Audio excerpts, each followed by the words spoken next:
O batismo no Espírito Santo foi muito cedo na minha vida e foi uma experiência muito profunda. Eu fui a um culto de vigília e quando deu 1h da manhã eu estava de joelho do lado de fora de uma pequenina casa e aí senti uma alegria sobrenatural, uma alegria que eu não tive mais domínio e essa alegria me invadiu, me tomou de uma maneira que eu amanheci o dia falando em línguas.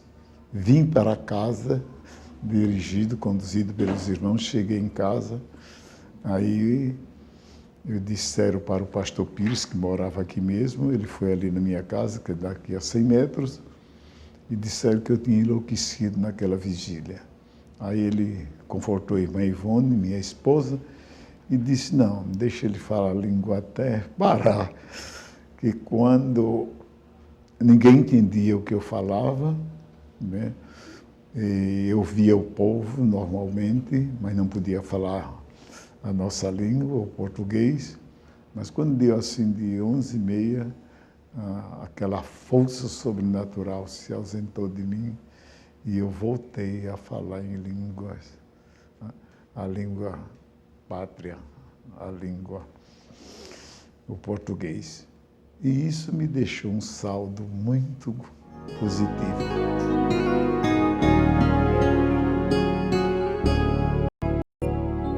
A minha conversão, conforme eu já disse para o irmão, eu assisti os primeiros cultos na Igreja Batista e Presbiteriana e depois eu comecei a residir aqui na Rua Agostinho Leitão e vim aqui à Assembleia de Deus um dia de quarta-feira, já tinha ouvido o Evangelho em várias partes, né? E nesta quarta-feira o pastor Petronilo pregou, fez o apelo e eu aceitei o Evangelho às 8h30, levantei as duas mãos, entrei templo adentro, me ajoelhei e foi para mim uma felicidade muito grande. Eu senti mesmo a presença do glorioso Espírito Santo e a partir daí abracei o Evangelho de corpo, alma e espírito para ir para o céu mesmo. Isto ocorreu em 44.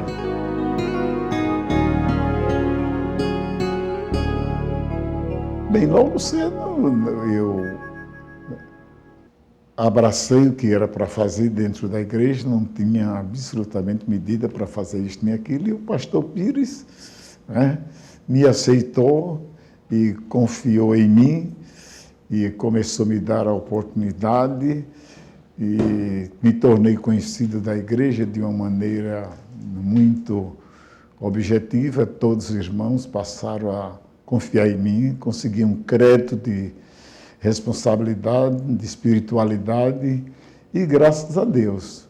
Isto me deu força para continuar servindo a Deus na presença do pastor, que era o pastor Eugênio Martins Pires, e ele foi investindo tanto socialmente como espiritualmente na minha vida.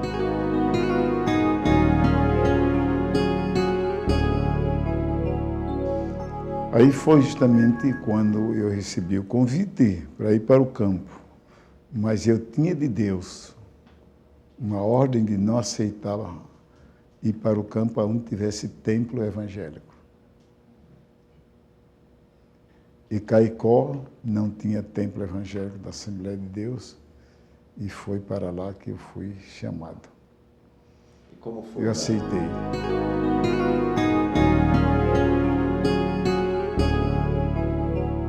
Ao chegar em Caicó, encontrei 2 viúvas e 3 crianças, filhas das viúvas, já são falecidas.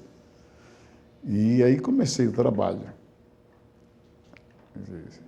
Muito difícil, não havia luz na cidade, água era coisa difícil também, não havia os transportes que nós temos hoje, era um caminhão para uma feira, para outra, para aqui, para acolá, mas era a pé, burro e jumento, viu? e farolzinho na mão para ir dirigir os cultos. Dou graças a Deus que a minha família foi justamente um suporte de equilíbrio muito profundo na minha vida. Era casado, tinha uma filha chamada Miriam. E, graças a Deus, foi muito bom para mim. Minha família entendeu a minha chamada, nada que aparecia nós recebíamos como amargura, como sofrimento, mas fazia parte da missão. Eu saía para evangelizar, um expediente de manhã, outro à tarde. Minha esposa ficava de joelho com as filhas, orando, e eu chegava ao meio-dia, essa coisa, e ali a gente almoçava, e à tarde, muito quente a região do Seridó, então eu saía 3 horas, chegava de 5, e toda noite eu fazia um culto. Não tinha casa, eu ficava no pé de um poste, com uma banquinha de 50 de largura, por 1 metro de tamanho, e um menino que eu alugava para levar a banca, e nós ali fazíamos o culto.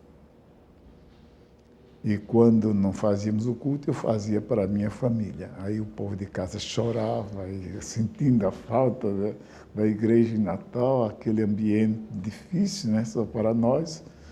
Mas graças a Deus, que muito cedo minhas filhas começaram, uma a tocar acordeon, a outra a cantar, e a outra procurava com as demais fazer um conjunto que foi chamado Conjunto Santana.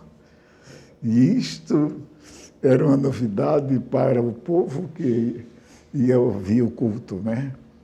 E eu vi de longe, aquele povo ficava de longe, que tinha medo. No outro dia, Caicó, eles todos aqui sabem, tem uma diocese.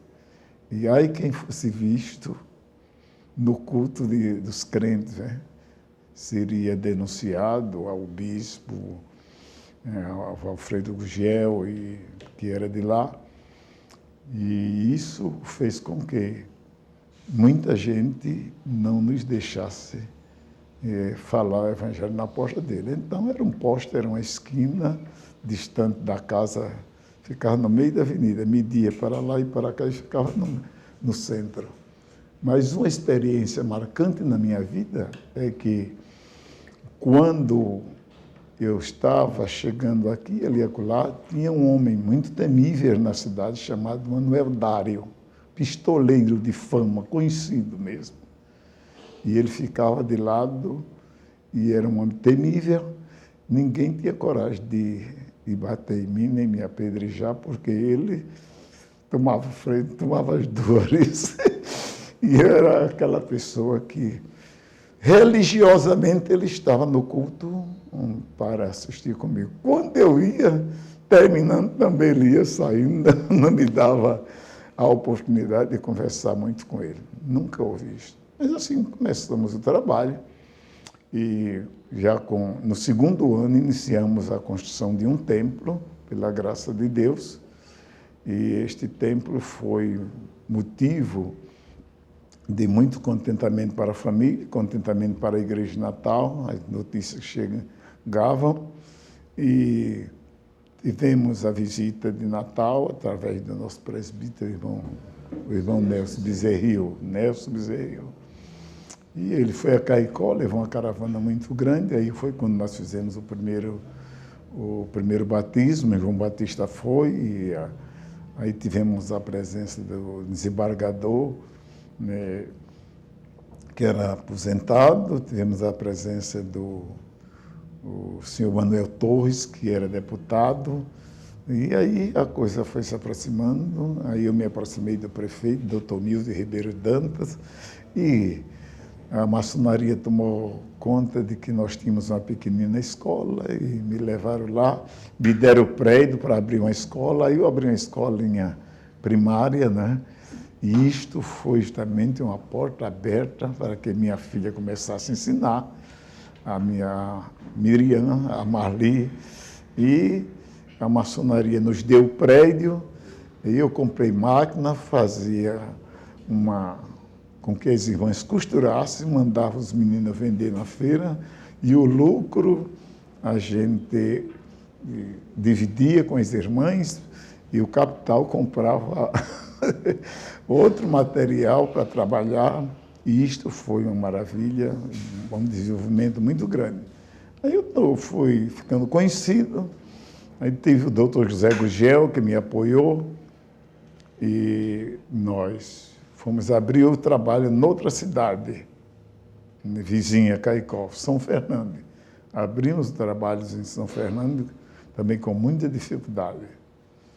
Mas quem ia na nossa frente era uma pessoa muito conhecida, filho da cidade, doutor José Gugel, era dono da farmácia que tinha em Caicó, e de lá nós abrimos trabalho em São João do Sabugi, abrindo trabalho em Jardim de Piranhas, uma cidade muito perigosa aqui no nosso estado, onde tinha um patriarca muito difícil.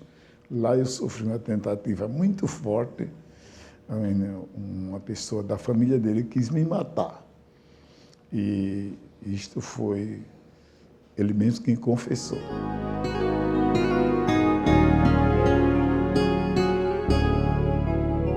Em Jardim de Piranhas, eu tive uma experiência muito séria, pois uma mulher aceitou o evangelho e eu não sabia que era mulher de uma pessoa de influência da cidade. Eu posso dizer o nome? Não, parece não, né?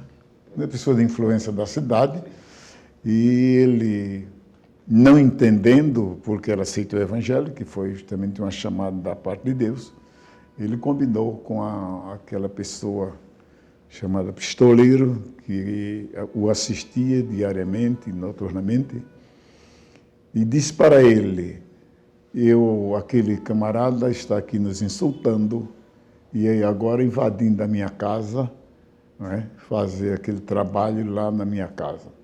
Nós vamos até lá hoje à noite, um lugar que não tinha casa, só tinha a casa daquela mulher concubina, para servir a ele. Ele disse: eu atiro na lâmpada, eu atiro nele, e você atira na lâmpada, no farol, e vamos embora. Mas quando chegou a uma distância mais ou menos de 50 metros, ele disse que logo começou um fogaréu em cima dos olhos dele, que ele não me via mais, não via nada, e ele disse assim: vamos embora que esse camarada aí tem um mistério. Desapareceram e nos deixaram lá, fizemos o culto, e depois ele mesmo confessou ao irmão Pedro Raimundo da Costa de que nunca tinha visto uma coisa daquela. Foi um livramento muito grande, porque ele foi pronto para tirar a minha vida, né? Esta foi uma vez.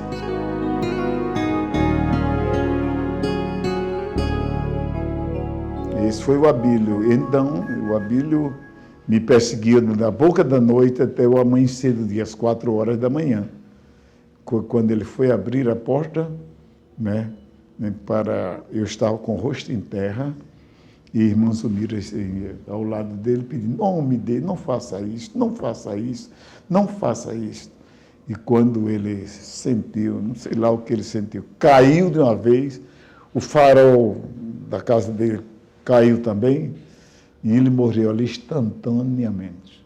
Estava com a face em terra, conversando e perguntando a Deus por que ele tinha me levado ali para ser assassinado por aquele homem. E ainda reclamei mais, deixar minha família ali quando ele me levou para ali. Foi uma providência. Hoje eu estou ciente, Jeosafá e os demais, que ou Deus matava ele ou ele tinha me morto. E depois a viúva contou essa história, o povo da cidade tomou conhecimento, a família tomou conhecimento. Hoje aí na nossa igreja, na 2, tem gente da família. Foi mais um livramento que Deus me deu.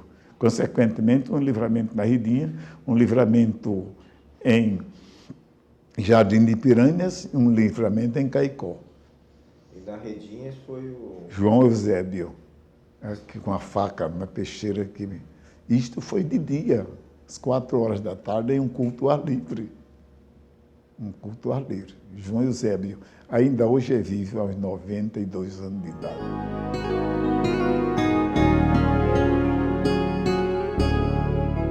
Eu estava dirigindo o culto de tardezinha, acompanhado de uns 4 ou 5 irmãos, e ele veio à minha frente e vinha e mandou que eu parasse, e quando ele gritou, com a faca na mão, disse: pare que eu vou com isque.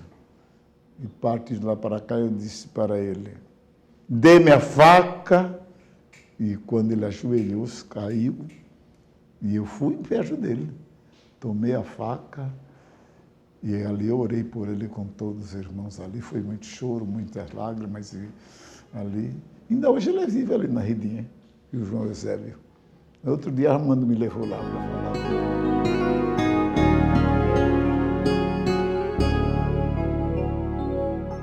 ele. O início foi uma chamada direta de Deus, que eu abandonei meu emprego. Abandonei, já tinha 16 anos na firma, e abandonei com toda a convicção. A firma ainda passou 6 meses com a minha carteira assinada, depois me chamaram e disse: não, enquanto vocês estão aí trabalhando, vocês estão aí na antessala dos homens, eu estou na sala de Deus aqui. Mas era uma vida muito difícil, né? Muito difícil. Não tinha salário, não tinha igreja, 2 viúvas para me manter, né? Elas não tinham nem para ela. Mas tudo correu bem, Deus nos assistiu em todas as nossas horas, em todos os nossos momentos mais difíceis, em todo o nosso viver. O que é certo é que tivemos a felicidade de implantar trabalho em São Fernando, trabalho em Timbaúba dos Batista, trabalho em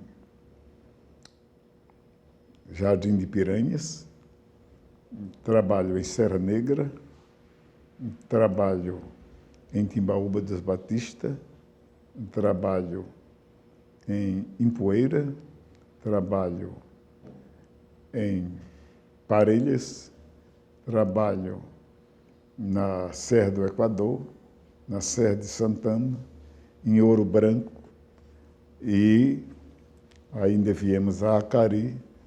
O nosso arraial, nossa residência era Caicó.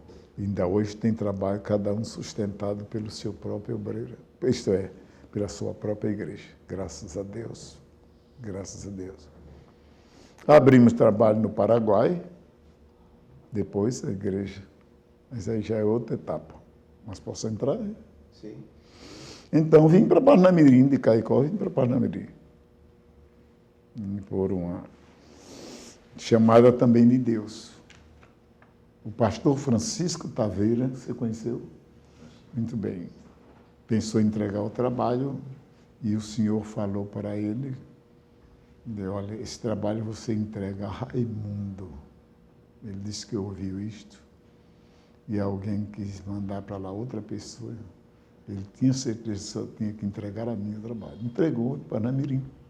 Eu vim para Parnamirim depois de deixar 10 ou 12 cidades do interior com trabalhos implantados, trabalhos que hoje estão florescendo, e vim para Parnamirim. E em Parnamirim, pela graça de Deus, passei 27 anos.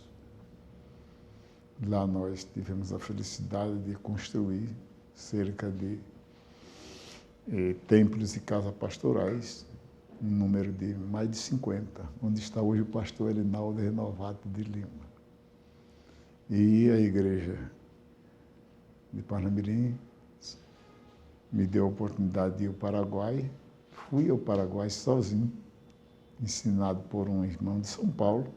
O pastor José Wellington me deu uma caixa naquele tempo. E lá, no tempo que Lazaroto lá estava, nós começamos o trabalho. Começamos o trabalho e logo que voltamos, mandamos um irmão e alugamos uma casa. E já estamos com 16 anos, hoje tem um trabalho florescente no Paraguai, graças a Deus, como missionário, uns 3 pontos de trabalho. E está bem, e foi para nós. Foram dias muito abençoados, muito bons em Parnamirim, que hoje o pastor Alinaldo é quem pode dizer que está continuando, o trabalho está muito bem. Daí, estávamos em Parnamirim, já queríamos entregar o trabalho, porque estávamos com 75 anos de idade. E aí resolvi com minha família entregar o trabalho.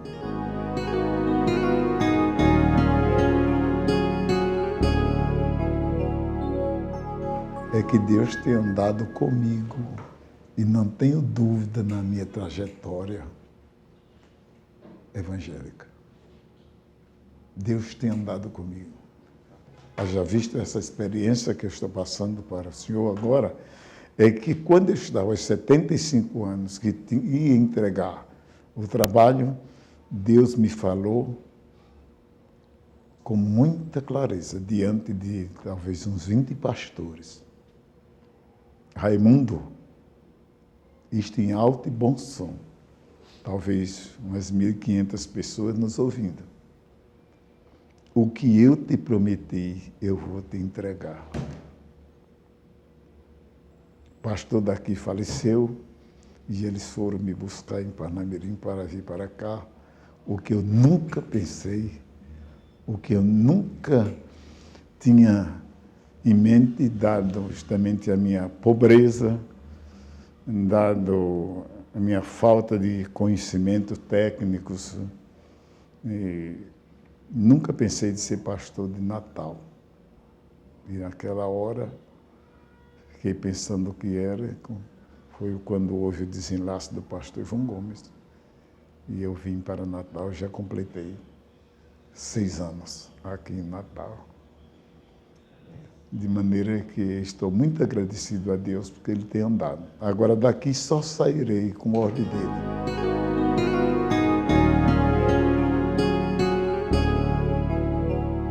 A convicção de que Deus me chamou para um trabalho.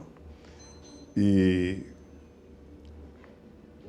com essa convicção é justamente que eu tenho certeza do meu sucesso durante toda a minha vida no ministério. Depois eu nunca pedi, eu nunca fiz campanha, já fui convidado até para ser prefeito de uma cidade, nunca aceitei. Eu podia ter uma escola com minhas filhas, que uma vez elas se reuniram, tenho 3 filhas que eles conhecem, professoras, não é? E meu pai, vamos fazer uma escola e a gente vai viver? Não, eu tenho um trabalho a fazer que não posso deixar. E de maneira que o meu sucesso, a minha convicção da chamada de Deus para o seu trabalho.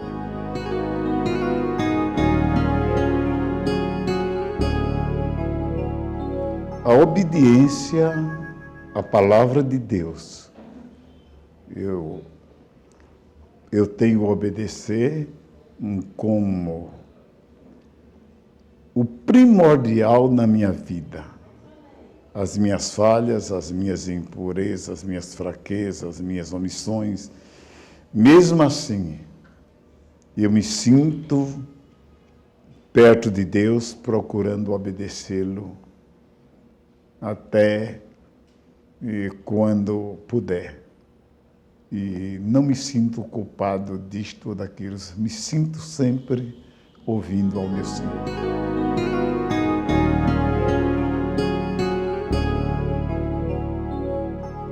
Então, se Deus deu o obreiro à igreja, ele é de Deus, dado à igreja para fazer o trabalho dela, já que ela é uma instituição divina. Isto toda a vida eu ensinei, eu aprendi, e com os pastores, Nelis Nelson, Eugênio Martins Pires, e o Antônio Petronilo dos Santos e tantos outros. E isto me deixa muito feliz, porque para mim o obedecer não existe lei contrária. E se não tenho feito isso 100%, mas procuro imitar, como diz o apóstolo São Paulo.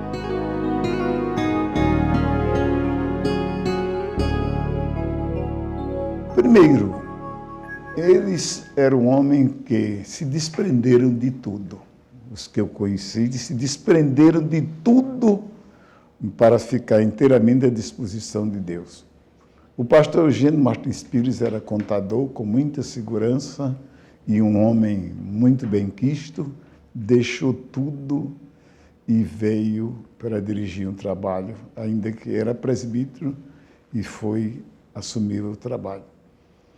O pastor Antônio Petronilo dos Santos, da mesma maneira, deixou a farmácia com tudo que davam a ele e abraçou o trabalho.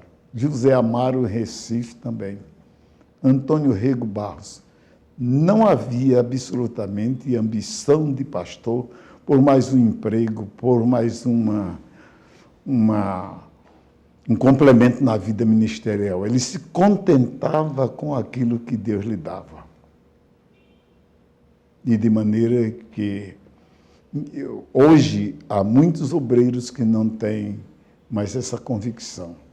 Ele não sabe se é político, não sabe se é o pastor, não sabe se é funcionário da igreja, e isto tem levado a muitos obreiros perder o seu ministério e outros que estão com o curso, como temos aqui uma escola teológica que anualmente está diplomando 150 até 200, e eu estou procurando obreiros para que possamos mandar para o campo, e não tem, porque tem pessoas com curso técnico, um bacharelado de teologia, um mestrado de teologia, mas não tem a chamada divina.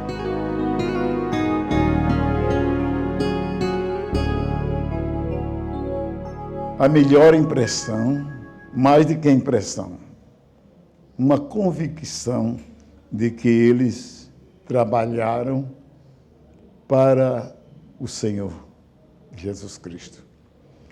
Entre outros, o pastor Eugênio Martins Pires, com quem eu aceitei o Evangelho e vivi ao seu lado 17 anos. O pastor João Batista acompanhei passo a passo 33 anos. O pastor João Gomes, quando foi para o campo, eu já estava. Né? E de maneira que esses homens não tinham outro alvo, a não ser o Evangelho, cumprir a sua carreira. E o pastor Eugênio Martins Pires me deu a seguinte experiência. Estava na Policlínica do Alecrim, um domingo ao meio-dia, e eu era seu presbítero, assistente aqui, graças a Deus, tenho muita alegria em dizer isto, e cheguei após o almoço lá onde ele estava. Estava a filha dele, Edna Pires, ao lado dele, né? E uma freira abriu a porta. Aí ela, quando eu bati, aí ela disse que não podia entrar. Aí ele fez assim para ela. E os olhos dele ficaram amarelos, que são uma gema de ouro. Olhou para mim e disse: tenha cuidado com a doutrina. Fechou os olhos e abriu na eternidade.